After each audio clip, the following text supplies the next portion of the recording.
निकल। पता नहीं कहाँ से आ जाते हैं तमीज कहीं के। निकल निकल चल, दोबारा आने की हिम्मत नहीं करना चाहिए। निकल निकल यहाँ से, निकल निकल निकल यहाँ से, निकल। शराब पी के मस्जिद में आ जाता है बेहुदे बेवकूफ। तुझे इतना इल्म नहीं है कि मस्जिद में नहीं आना चाहिए। निकल यहाँ से, निकल यहाँ से, निकल। इतने जूते लगाओ इसको कि शराब पीकर कभी मस्जिद में दाखिल होने की हिम्मत ना करे। क्या हुआ क्या हुआ? ये बेवकूफ जहांगीर फिर शराब पीकर मस्जिद में आ गया। तेरी ये हिम्मत, रमजान के महीने में ये हरकत, तुझे शर्म नहीं आती?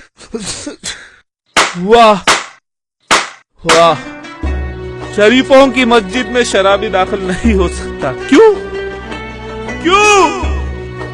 क्योंकि शराब हराम है इसलिए। लेकिन शराब से बड़ा हराम करने वाले दाखिल हो सकते हैं।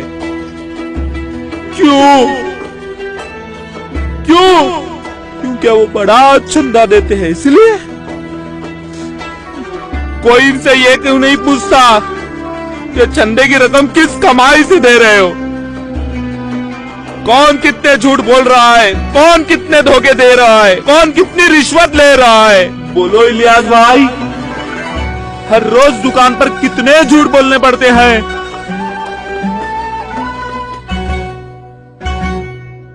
डॉक्टर साहब, मरीजों को फालतू टेस्ट करवाकर कितना कमा लेते हो?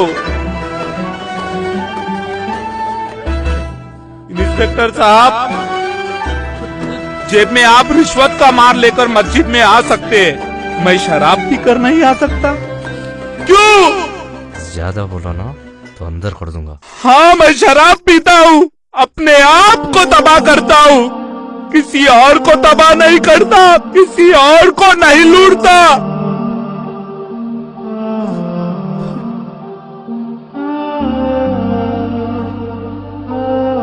बोलिए मौलवी साहब, क्या सूद लेना शराब से बड़ा हराम काम नहीं है?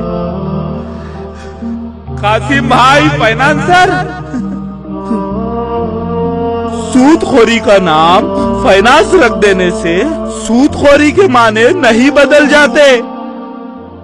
ये काम अपनी माँ के साथ जिना करने के बराबर है या नहीं?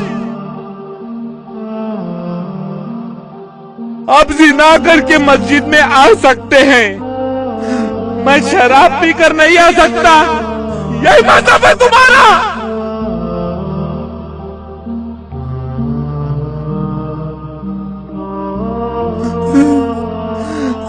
और तुम लोग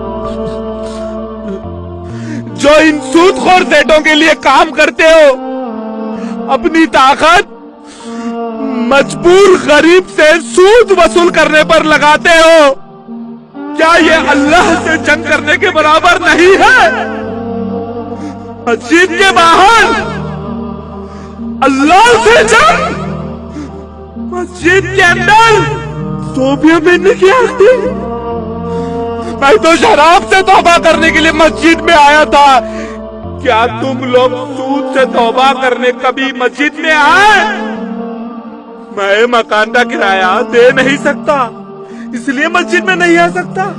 लेकिन आप जैसे इज्जतदार लोग औकाफ की प्रॉपर्टी बेच बेच कर मस्जिदों, मदरसों, दरगाहों के मुतवली बन जाते। लोग झुक झुक के सलाम करते हैं, झुक झुक कर सलाम करते हैं।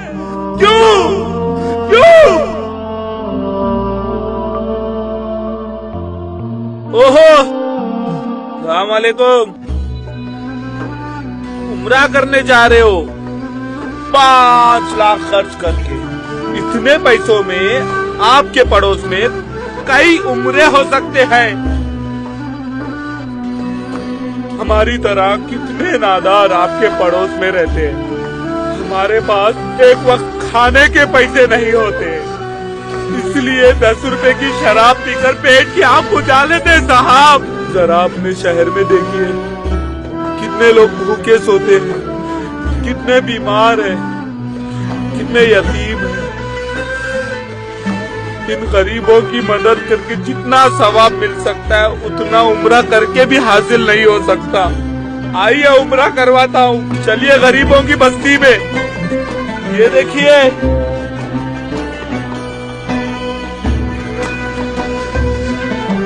चलिए।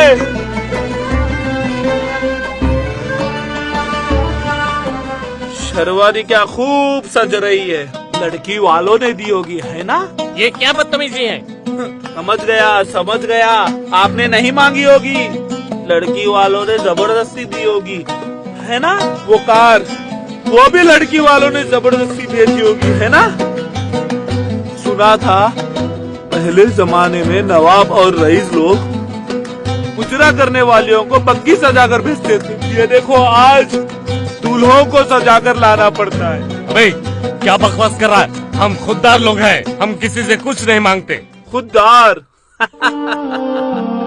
खुददार खुददार, सारी कौम खुददारों की कौम है।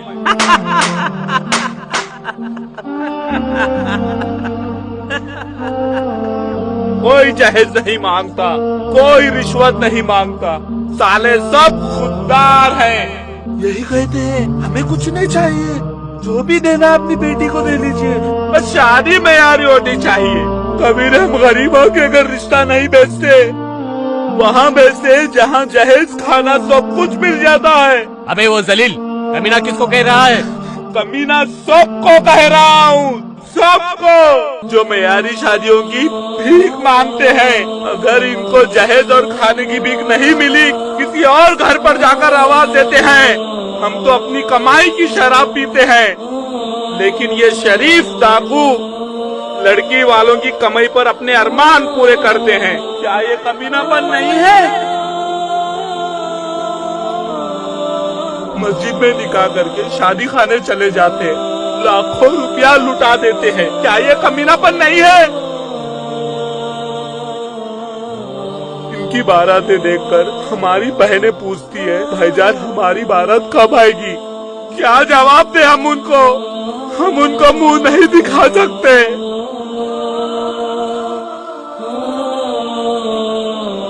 इसलिए खुद को शराब में डुबो लेते हैं। ये मयारी शादियां करने वाले मुट्ठी भर चंद लोग लाखों बेटियों के दिल में हसरतें पैदा कर देते हैं और लड़कों को लालची बना देते हैं। ये अमीरों की खुदगर्जी और कमीनापन नहीं है तो क्या है? इन्हीं की वजह से हम गरीबों की बेटियां जलकर मर जाती है, घरों से भाग जाती है। इन्हीं की वजह से भाई कंगाल हो जाते हैं, झूठ, चोरी और खैरात मांगने पे मजबूर हो जाते हैं। बोलो जलील कौन है, हम या हमको जलालत पे मजबूर करने वाले?